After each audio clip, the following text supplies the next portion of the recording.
할렐루야. 오늘은 4월 마지막 주일을 맞이했습니다.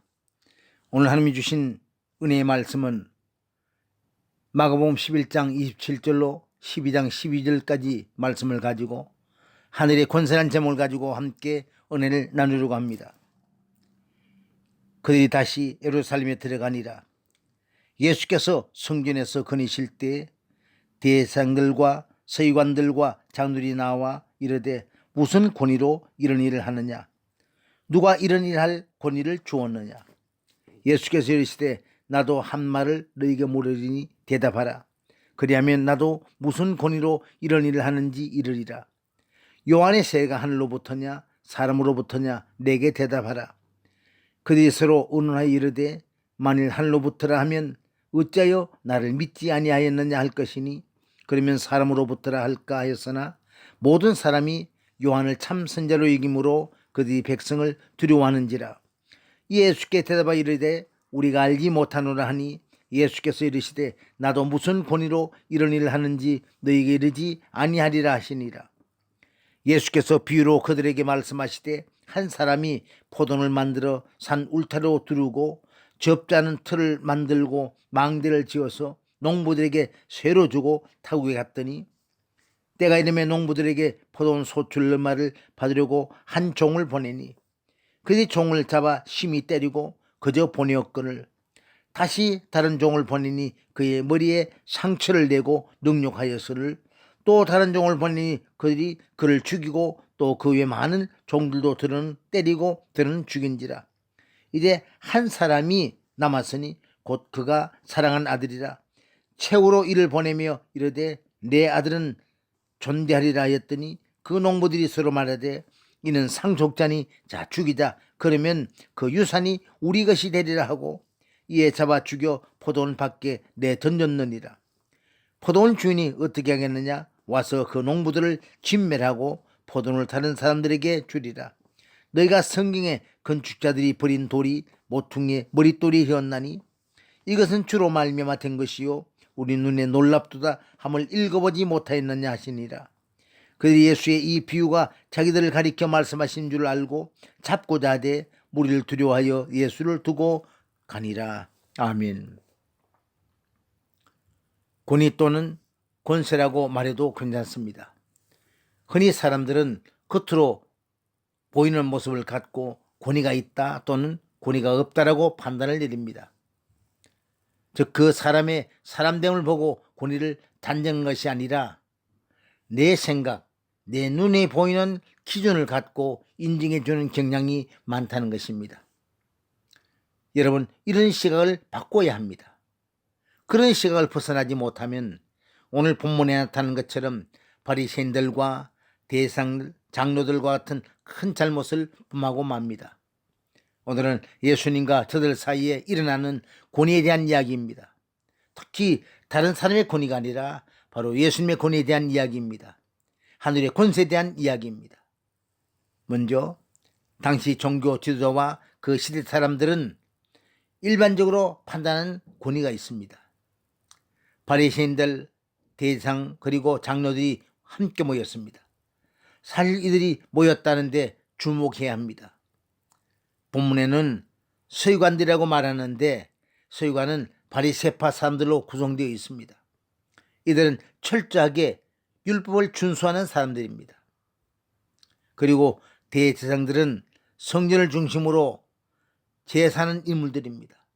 이들은 서기관과 달리 사두개파 사람들로 구성되어 있습니다. 사두개파는 바리새파와 정반대로 보면 됩니다. 바리새파 사람들은 보수적인 계층이라면 사두개파 사람들은 다분히 현실적이고 자유적인 사람들입니다. 그래서 사두개파나 바리새파는 웬만해서는 함께 무엇을 하지 않습니다. 또 나오는 사람들은 장로들입니다. 이들은 정치적인 집단을 대표합니다. 이 세 부류는 이스라엘 사람들의 주자 위치에 있지만 저들의 의견이나 방법이 분명히 서로 다르기 때문에 함께 모이는 것은 지극히 드문 일입니다. 그런데 이 세 부류가 함께 모였다고 해서 우리가 주목해야 할 필요가 있습니다.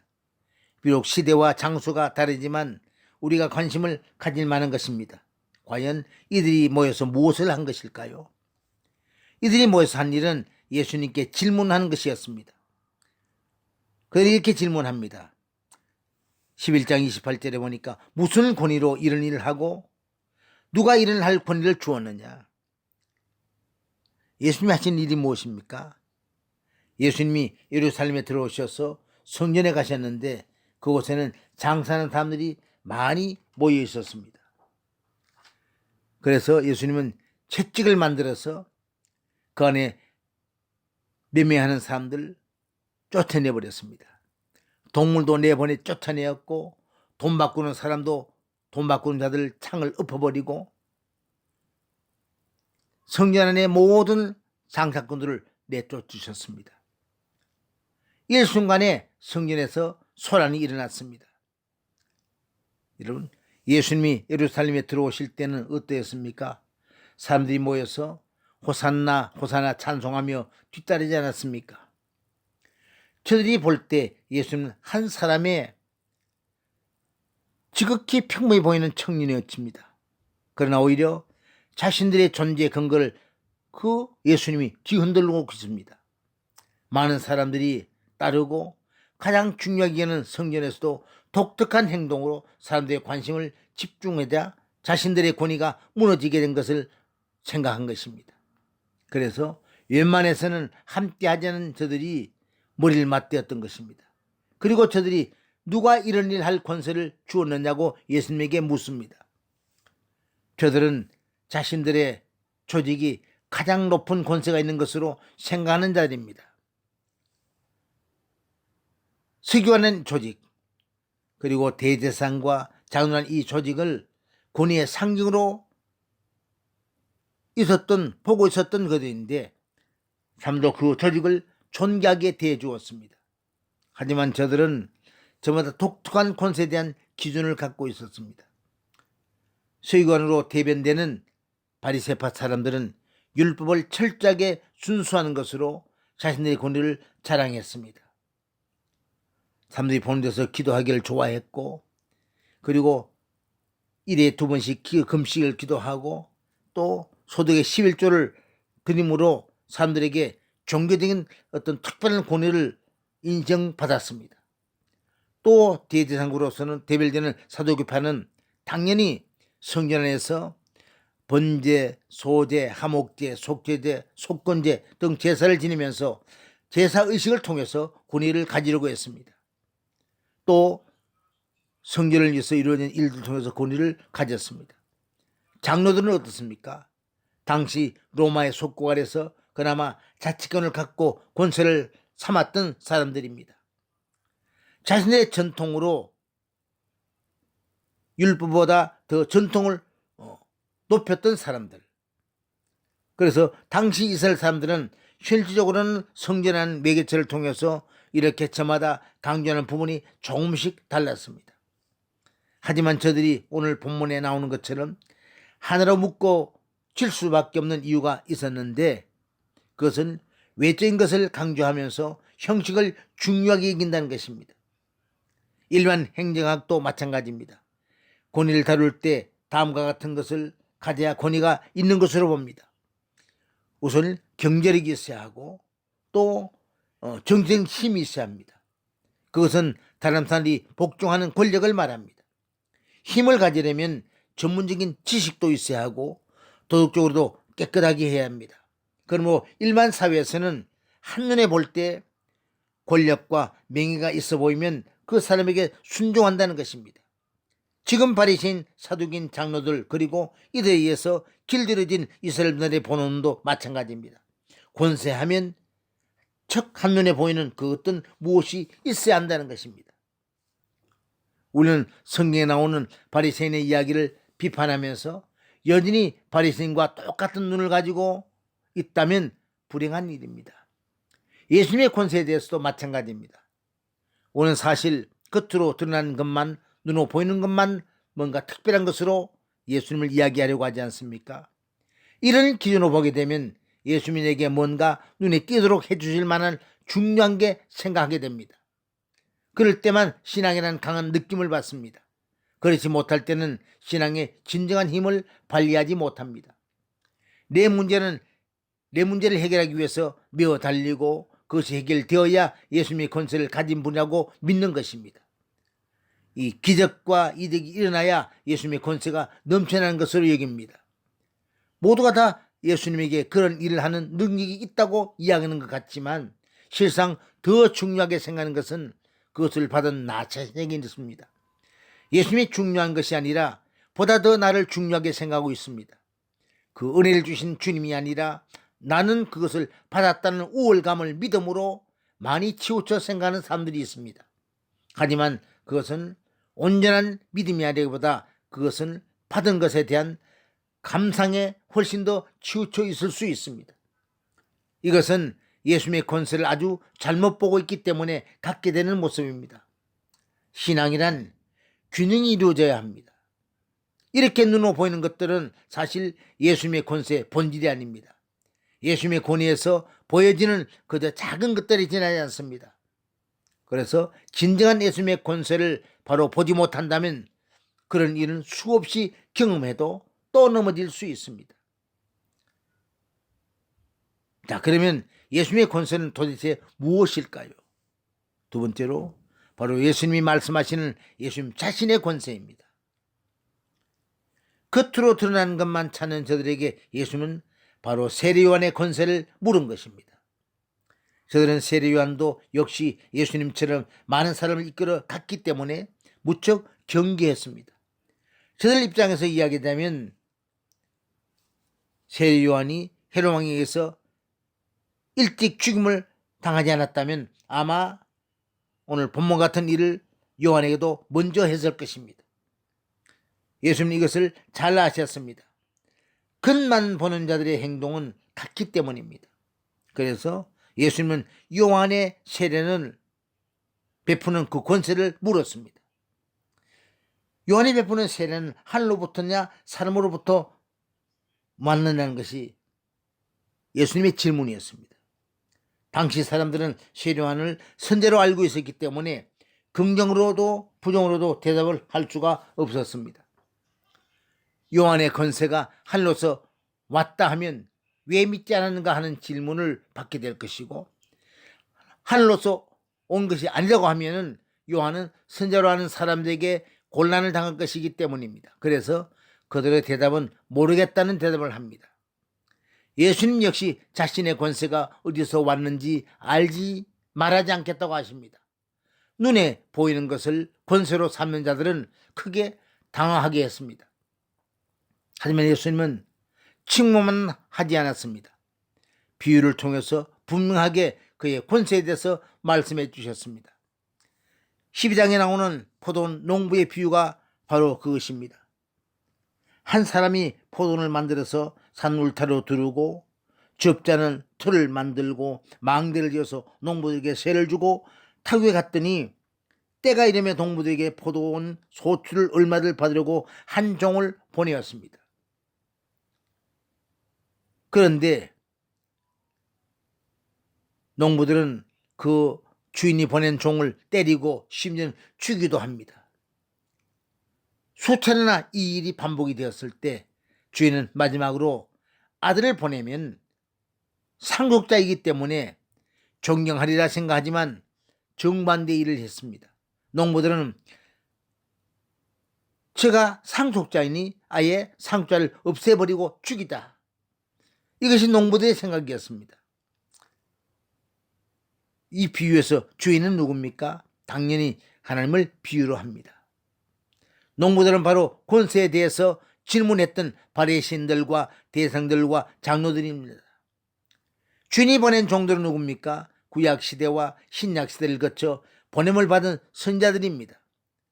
세례요한 역시 하나님께서 보냄을 받은 선자였으며 마지막으로 주인의 아들은 당연히 예수님 자신입니다. 이렇게 예수님은 비유를 통해서 자신을 보내신 분은 다름 아닌 하나님의 아버지이심을 분명하게 밝히신 것입니다. 예수님의 권세는 그를 보내신 하나님 아버지였고 하나님의 말씀을 전파하며 하나를 이루어 갈 수 있었던 권위를 주님이 가지고 계시던 것입니다. 이사야 선지자는 그의 외모에 대해서 이사야 53장 2절로 3절에 말씀하기를 그는 주 앞에서 자라나기를 연한 순 같고 마른 땅에서 나온 뿌리 같아서 고운 모양도 없고 풍채도 없은즉 우리가 보기에 흠모할 만한 아름다운 것이 없다라고 했습니다. 그는 겉보기로 외모로 판단받아야 할 뿐이 아니라는 것입니다. 예수님을 볼 때 그분이 누구신가 하는 그 자체, 그 본질을 보아야 합니다. 그럼 우리는 바른 신앙의 자세를 가져야 합니다. 예수 그리스도는 하나님이 우리를 위해서 보내신 하나님의 아들 그 자체를 보아야 하는 것입니다. 하나님이 보내셨다는 것 자체가 권위가 되어야지 겉으로서 난 일들이 권위가 되어서는 안 되는 것입니다. 겉으로서 난 일들은 전능하신 하나님께서 당연히 필요에 따라서 언제든지 바꿀 수 있는 것들입니다. 지금 우리는 물질 때문에 기도하고 질병 때문에 기도하고 문제 때문에 기도합니다만 때에 따라서는 나보다 나를 더 잘 아시는 하나님이 내가 구하는 그것보다 더 필요한 문제를 먼저 보내실 수도 있습니다. 그럴 때는 돈이나 또 문제 해결이 중요한 것이 아니라 하나님께서 다른 사인을 보내실 때도 있습니다. 그러므로 우리는 겉으로 보이는 것으로 평가할 것이 아니고 예수 그리스도는 하나님 보내신 우리의 구원자라는 그 자체로 주님의 권세를 보아야 하는 것입니다. 예수님은 하나님 보내신 우리의 왕이십니다. 우리의 피난처시고 우리의 도움이 되십니다. 또 두 번째로 예수님의 권세는 죽임을 당하는 권세입니다. 스스로 죽임을 당하는 권세. 눈에 보이는 것만을 좋아하는 자들은 이런 권세를 이야기하지 못합니다. 하지만 주님의 권세는 죽임을 당하는데 그 절정이 있습니다. 비유를 보세요. 주인이 보낸 아들에 대해서 농부들이 뭐라고 합니까? 주인의 아들이니 존귀한 자라고 대답합니까? 아닙니다. 상속자이니까 죽이자고 합니다. 그리고 죽입니다. 이렇게 아들이신 예수님의 권세는 애초부터 죽임을 상징하고 있습니다. 하지만 그 죽음이 참된 권세가 되는 것은 다음에 하신 예수님의 말씀을 통했습니다. 예수님은 이렇게 말씀하십니다. 마가복음 12장 10절로 11절에 건축자들이 버린 돌이 모퉁이의 머릿돌이 되었나니 이것은 주로 말미암아 된 것이요 우리 눈에 놀랍도다 하겠습니다. 여기서 예수님은 자신이 사람들에게 버림받아지는 것이 아버지의 뜻임을 밝혔습니다. 그리고 신기하게도 그렇게 함을 통해서 가장 중요한 모퉁이의 머릿돌이 된다고 말씀하십니다. 이것은 주님은 지금 십자가를 이야기하고 있는 것입니다. 그가 버림받는 일은 바로 자신에게 권세를 물었던 바리새인 대제사장들, 장로들 그리고 이스라엘 백성들에 대해서 이루어집니다. 그래서 주님은 십자가를 지시게 됩니다. 그러나 이 십자가는 바로 우리를 구원하시는 하나님의 유일한 방법으로 구원의 십자가가 되는 것입니다. 그래서 버림받는 자리가 오히려 인류의 죄를 대속하는 교회가 되는 것입니다. 예수님이 이 권세를 이야기하십니다. 버림받음을 통해서 인류를 구속하시는 게 바로 당신의 권세라는 것입니다. 십자가가 바로 당신의 권세라는 것입니다.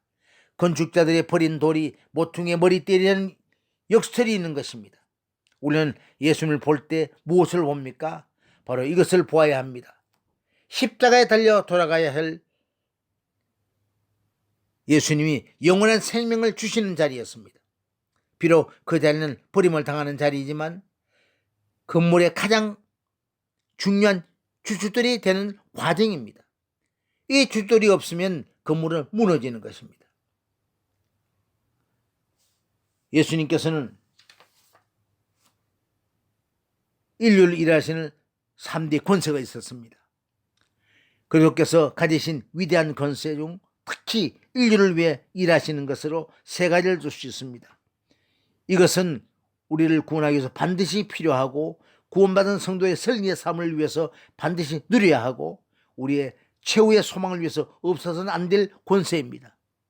첫째 한 가지는 죄 사함의 권세입니다.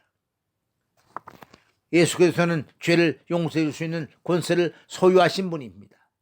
죄는 오직 사함을 받아야 없어지는데 인류의 죄를 용서하는 권한은 오직 하나님께만 있습니다.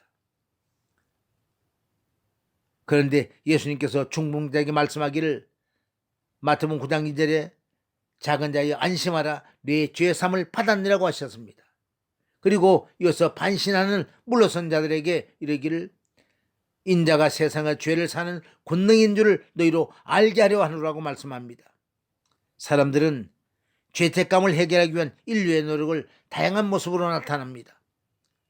사람들은 강물에 모욕하거나 죄를 소나 짐승에 뒤집어 씌워서 의식을 통하여 죄책감을 씻으려고 합니다. 또 심지어는 귀신을 먹이기까지 하면서 자신의 죄를 인해 찾아온 안갚음을 해결하려고 합니다. 이런 모든 방법들은 한마디로 더러운 물에서 목욕하는 것과 구정물을 빨래하는 것과 같은 것입니다. 사죄의 권세는 오직 하나님께 있고 하나님은 이 권세를 십자가로 승리하신 그리스도께 주셨습니다. 작은 자여 안심하라 뇌 죄사함을 받았냐고 예수는 겸손히 주님께 나와 자신의 죄와 허물을 고백하는 자에게 죄 사함의 은총을 주십니다. 그러므로 우리는 무한한 가능성이 열려 있습니다. 그리스도인은 용서받은 자입니다. 오직 믿음으로 주님께 나아가는 자는 예외 없이 용서를 받을 수 있습니다. 이 세상에 어디에서 어떤 방법으로도 죄를 완전히 용서받을 수 있는 것과 용서받을 수 있는 길은 없습니다.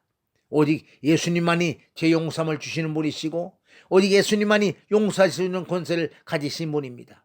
주님으로부터 죄 사함을 받은 후에 비로소 참 평안과 기쁨을 맛볼 수 있는 것입니다. 두 번째는 그리스도의 권세는 마귀의 일을 멸하는 권세가 있습니다. 요한일서 3장 8절에 보니 하나님의 아들이 나타나신 것은 마귀의 일을 멸하려 하심이라고 말씀합니다. 그리스도께서 이 땅에 육신을 입고 오신 것은 마귀의 일을 진멸하려고 하심이었습니다.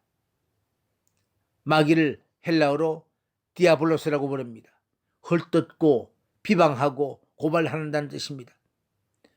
마귀는 영물로서 본래 천사장의 하나였습니다. 성경에 하면 이들은 굉장한 권세를 가진 자입니다. 에베소 2장 2절을 보니까 마귀는 공중권세를 잡은 자고 이 세상 어둠의 주관자입니다. 저는 모든 불신자의 아비요 많은 악한 영들을 거느리고 악행과 괴롭힘을 일삼는 자입니다. 여러분 마귀 앞에서는 지식의 많고 적음이나 계급의 높고 낮음과 남녀노소의 구별이 전혀 없습니다. 사람은 자기 힘으로는 어느 누구도 그를 이기지 못합니다. 마귀의 권세는 결코 함부로 대적하기 어렵습니다. 이 마귀는 지금도 우는 사자같이 삼킬 자를 찾고 있습니다. 그러나 오직 예수께서 마귀를 격파하셨습니다. 예수님은 공생의 초기부터 광야에서 시험을 이기셨고 계속되는 시련에서도 실수치 않으시고 율법을 지켰었습니다. 공생의 전 기간 통해서 전도와 축사를 통해서 악한 영 세력을 펴부쳤습니다. 마침내 주님은 죄 없인 몸으로 십자가에 피를 흘리셨고 속죄의 죽음을 죽으시고 부활하심으로 마귀의 권세를 깨트렸은 겁니다. 그렇습니다. 오직 예수님만이 대적 마귀를 이기셨고 그 권세를 깨트렸습니다. 이제 우리는 그분에게 속해야 합니다. 우린 예수님과 연합해야 합니다. 주님께 말씀하신 것처럼 저가 내 안에 내가 저 안에 있을 때 주님의 승리가 나의 승리가 되는 것입니다. 예수께서 오신 것은 마귀의 일을 멸하려고 하심이었고 주님은 이 모두를 성취하셨습니다. 이제 우리는 더 이상 마귀의 권세하에 있지 않습니다. 그리고 예수님의 그리스도의 권세는 사망을 이기는 권세입니다. 예수께서는 사망을 이기는 권세를 가지셨습니다. 사망은 우리의 최후의 적입니다. 모든 사람이 죽음의 공포를 이기지 못했습니다. 유사일에 죽지 않은 자가 누굽니까? 불로장생을 추구하는 진시황도 결국 한 줌의 흙으로 변하고 말았습니다. 그러나 우리 예수님 안에서는 사망 권세도 힘을 쓰지 못합니다. 주님 말씀하시기를 나는 버릴 권세도 있고 다시 얻을 권세도 있다고 하셨습니다. 주님은 장원하여 저주의 죽음을 죽으셨습니다. 그의 죽으심을 통해 우리는 저주의 죽음으로부터 천국에 들어가는 복된 죽음을 갖게 됐습니다. 주님은 자신의 죽음을 통해 부활과 영생의 길을 여셨습니다. 복음을 받아들이지 않고 죽음을 맞이하는 자들은 참으로 불쌍한 자들입니다. 그러나 믿음을 가진 자의 마지막 모습은 얼마나 아름다운지, 스데반 집사나 사도의 순결 모습은 물론이거니와 신앙의 장부들의 모든 복된 죽음을 맞이했습니다. 누가 이렇게 말할 수 있습니까? 내가 부활이요 생명이다. 누가 이처럼 자신 있게 선포할 수 있습니까? 마지막 날에 내가 이를 살리리라. 오직 예수 그리스도만이 부활이요 생명이십니다. 오직 주님만이 우리에게 영원한 소망이 되십니다. 우리 모두는 반드시 죽습니다. 사망은 누구에게나 예외 없이 찾아옵니다. 이것은 지금 해결해야 합니다.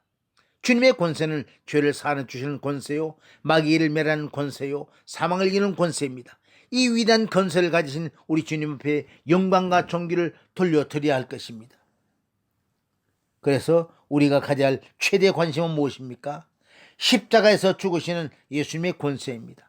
여러분, 십자가에서 우리 예수님이 우리 죄를 대신해 죽으신 것은 권세로 볼 수 있는 믿음이 되시기를 축원합니다. 그 죽음의 권세가 우리에게 영원한 생명을 주신 것입니다. 십자가 위에서 죽으신 예수님의 권세는 실패가 아니라 승리의 참 권세입니다. 바로 하나님의 권세입니다. 할렐루야, 아멘.